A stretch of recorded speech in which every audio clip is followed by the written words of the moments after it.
અયોધ્યામાં રામલલ્લાના પ્રાણ પ્રતિષ્ઠા મહોત્સવને લઈને ભારતભરમાં રામ નામના નારા લાગી રહ્યા છે અને દરેક ગામમાં અને શહેરોમાં રામ નામના નારા લાગી રહ્યા છે।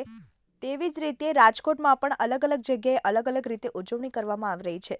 સવારથી જ મોટા મોટા લાઉડ સ્પીકર લગાવી વાજતે ગાજતે ઉજવણી કરવામાં આવી હતી અને રોડ રસ્તા ઉપર અને શેરીમાં રંગોળી કરવામાં આવી હતી।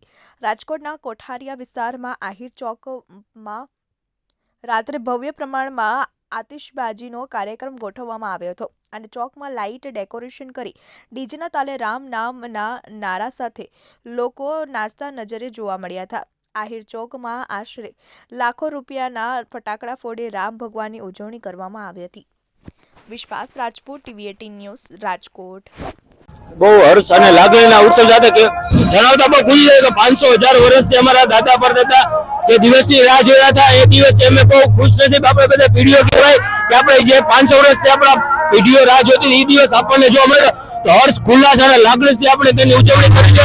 અમે ડીજે વગાડીને ફટાકડા ફોડીને અયોધ્યા શ્રી રામની મૂર્તિ પ્રતિષ્ઠા પ્રાણ મહોત્સવને લઈને રાજકોટના અલગ અલગ વિસ્તારમાં અલગ અલગ જગ્યાએ ખુશીનો માહોલ છવાઈ રહ્યો છે।